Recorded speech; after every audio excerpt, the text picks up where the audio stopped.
Sirikal mar Nyalore kotudore gi Afrisol Consultancy tiego migepe mag dongruoge Siaya e weche mag yiero dongruoge kaluwore gi CIDP to gi manifesto mar gavana, kendo keto e tim pimogi to gichopo dwarogo kaka ne jotend migepe okete kokgi gi gavana. Lead consultant Gire John Ogone ne olero ni migawo mar omenda gima onego gitim kapok norado gi sibo mabe nokelo bok mopogore opogore manyiso ni kaka gisechwalo dongruoge weche mag pi. Budgeted, accounting services, revenue, planning, there's another one, audit, supply chain. These activities sometimes involve some cost. For example, if you want to commit revenue collection, it means that you will procure a revenue collection system.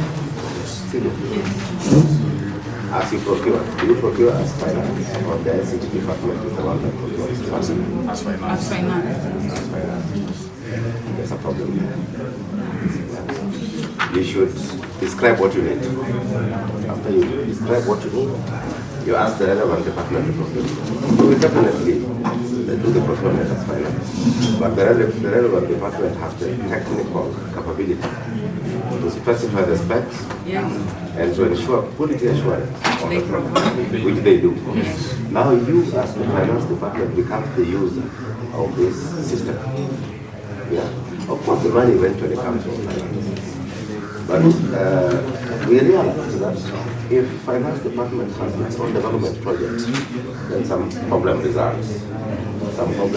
Because you are supposed to technically oversight financial stewardship in the county government. Now if you begin your own projects, then you become conflicted at some level. So as you discuss your target, when you get there to the common debt, you will see what I'm talking about. Hello? We are focusing on your development. You committed to attaining a development index ratio of 30%, 30 to 70. And precisely that would be 97 million blah blah. If you divide that by 4, you get a certain figure.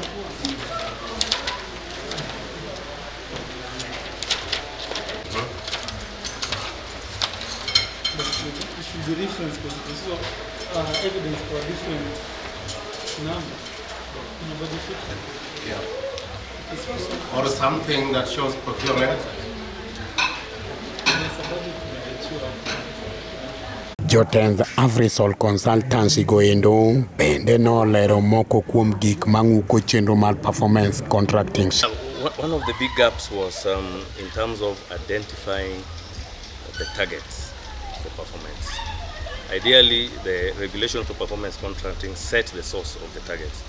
And one of the important ones is the CIDP of the county. And then the county of Siaya has the Nyalore manifesto.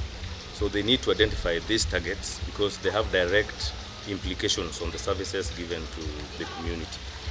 And therefore, when you set targets, there should be targets that once achieved, then the intended changes in the lifestyle of the people of Siaya is supposed to be met. But we realized that most of the targets were process-based, and eventually when you measure them, it's very difficult to identify whether there was difference in the services that were given to the community. For example, if it is giving the education, we have the food subsidies for the children of Siaya. We need to know that what is the benefit of these subsidies. Is it increasing the completion rate or the admission rate? Is it increased? But if we don't measure the increase in the number of pupils joining school because we are providing food, then we miss the point. So those are the issues that we are trying to align in the performance contracting process for Siaya County. This is the 6th, 7th or 8th time that we are meeting. We have had consultative meetings before. We began from performance negotiations, from performance vetting.